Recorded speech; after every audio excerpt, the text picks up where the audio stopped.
On to the third and final one of the tutorials. Now this one they finally add in showing the unlocks and also the some of the more interface HUD here, which I'll explain this more once we get more into the tutorial. Let's start this one up. And this one they're giving me the ocean giant and the swamp giant to start out with. It's the first time we'll see the swamp giant. So swamps work the same way as forests. They need irrigated land, so we're going to do that.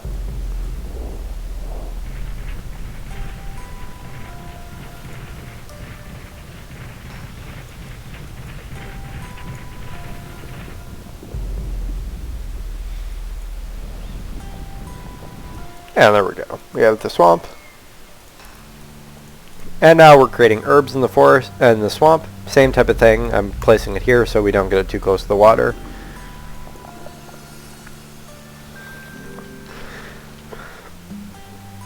And we're going to get a nomad. This up here shows us our nomad if we have one waiting. So we can place another village down. Now see that since the nomad just settled, we now have this prosperity needed for next nomad. So once we get 60 prosperity, we'll get another nomad and we can create another village. Now these things here, this is your prosperity, which we have prosperity of 1. And it also shows food in use, wealth in use, and tech in use, and that's by the entire world. Upping this number is pretty much the main goal of Reus, getting that number as high as possible. But there's also a lot of sub-objectives on unlocks in this game. Now, as far as these different things here, this shows all the villages on the map. So we have Highport here.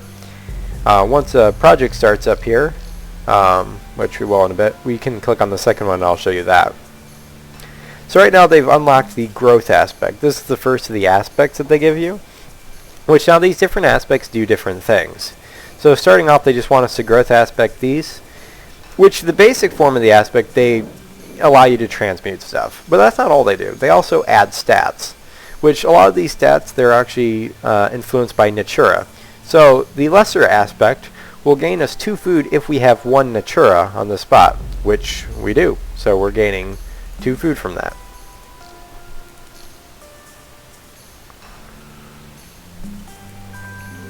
And we can transmute it to tomatoes now, and there we go. Tomatoes have the symbiosis of 0.5 tech for every 1 food. So since I have 10 food from the base stat, they gain 5 tech, which added to the tech we already had from the base stat is now gaining us 10 and 7.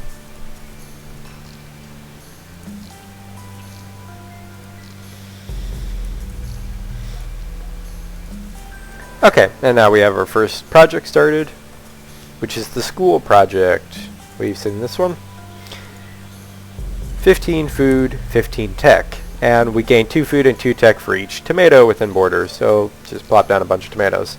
Now that we have this started, we can actually look at the second tab here, which shows all available projects.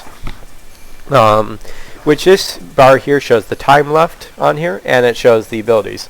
This is really useful when you have a lot of projects going at once that you need to keep track of. So you can see which ones are coming up to being completed the soonest. I generally like to keep it on this for most of the game. The only thing I dislike about this though is if you complete all projects here, it unclicks this, so if new projects do start, you have to actually click this open again. It's kind of a little bit of an annoyance. I don't know why they have it like that.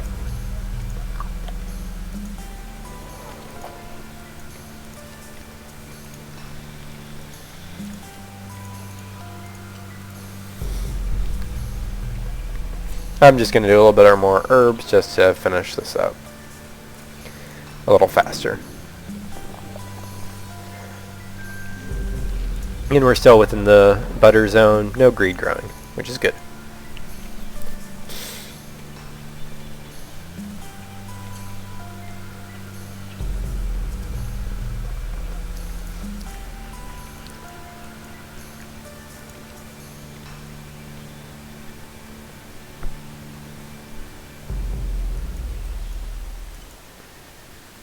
Now these unlocks up here, these are what you're mainly trying to gain in this game.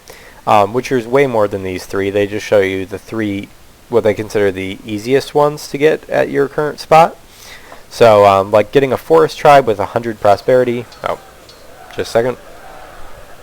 You have the project complete here. The desert tribe with 100 and a swamp tribe with 100. All the pretty easy ones early on. So we gain an ambassador here. And if we give the ambassador to different people, it gives them different abilities. So if we pick up the ambassador with the ocean giant here, we gain the herd aspect. If we pick him up with the swamp ambassador, we gain the toxic aspect.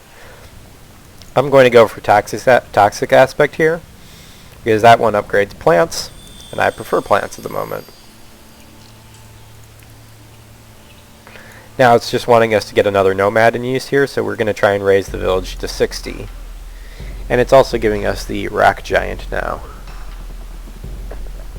Oh, I'm mistaken, sorry, it gives us the forest giant. Not bad.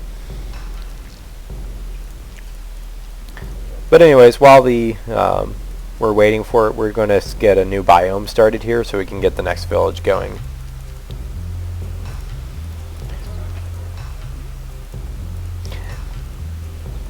So I'm just going to add some more stuff just to increase the wealth and tech.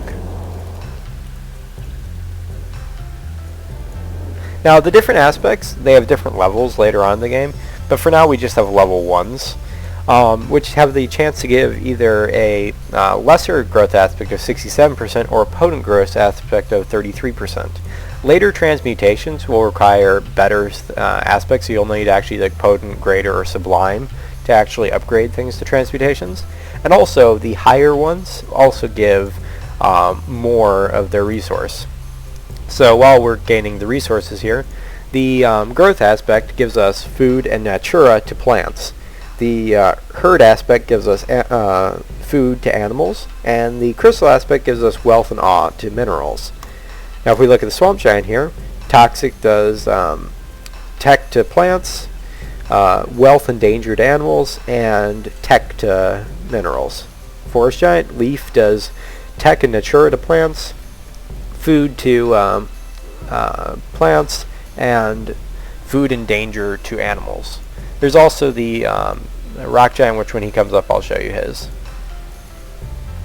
Now if any of the ones that give 2 stats, generally it gives less of the primary one, so adding tech and natura to plants here is not necessarily the best way to gain tech to plants if that's your goal.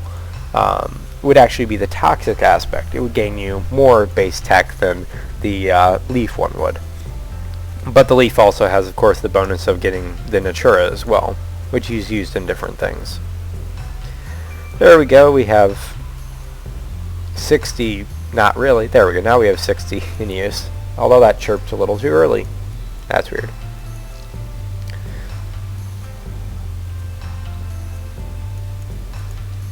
So now they just gained us the exotic animals ability and took away our herbs for some reason.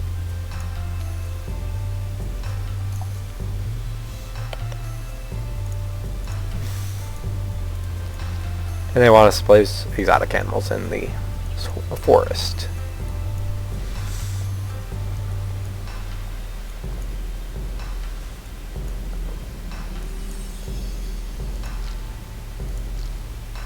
And in forest, that gives us stoats. If we put it in the swamp, of course, it would give us different things, different places. And we have a new village here.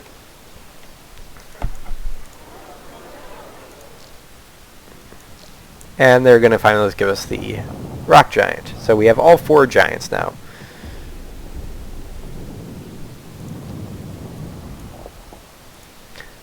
So the stoats here, they give us a symbiosis of +2 wealth if there's a mineral within animal range. So now this is animal range, so it doesn't actually have to be right next to it. So I can actually put the mineral here because the animal range is 2 blocks to the left and right. And we'll actually activate that.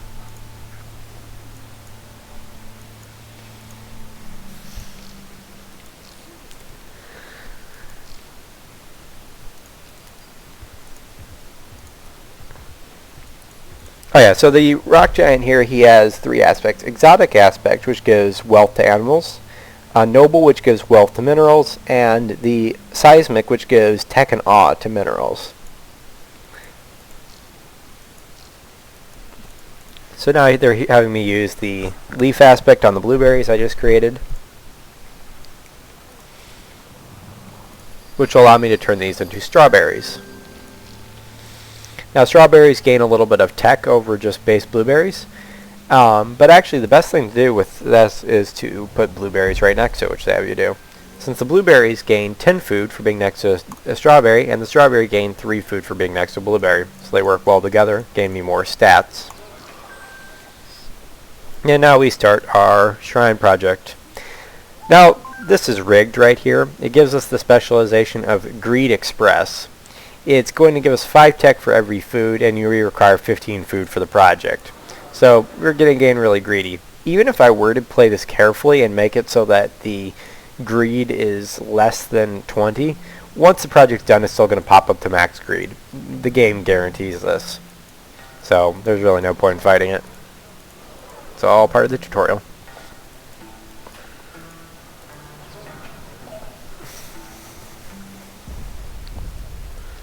I'm going to put down some exotic animals here just to get a bit more wealth to finish this faster.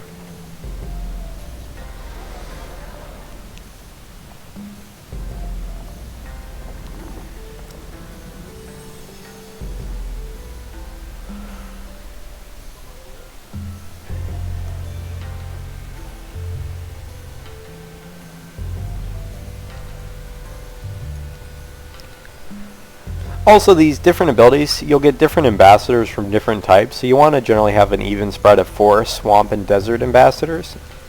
Because, see, this one requires a swamp ambassador to unlock the herd aspect. The crystal requires a forest. Now, once we get later into the game with level 2 and 3, you'll start getting you can start getting level 2 and 3 of all these abilities here. So it's more important, it'll change the way of the game. Also, with different levels, your nomads will start coming faster at level like 2 and 3 than they will at 1, so you need less resources to get a new nomad.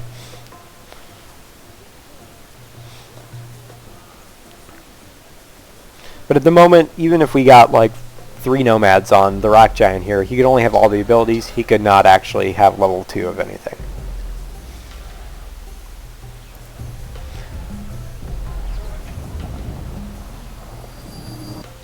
See, the greed just popped up to max there, and they're going to go to war now, because this is part of the tutorial. So now, the best way I find to take care of armies is to use muck bomb on them. I generally like to do it on the city itself, where they're attacking from, because this way you don't damage any of these stuff. Now see, the gate got hit here, so it actually took damage, and if you destroy it completely, it'll go away. Same with the village. But we're wanting to destroy the village in this tutorial, so we're going to use the earthquake, which is the best for dealing with buildings. The muck bomb is best for dealing with people. So army killer, village destroyer. I rarely ever destroy my villages. I just don't find it usually worth it. It's better to try and save them. Okay. Well, that ends the tutorials, and we'll be ready on the next episode to get into a real game of Reus. Just one thing I wanted to show you before the end of the episode is the unlocks here.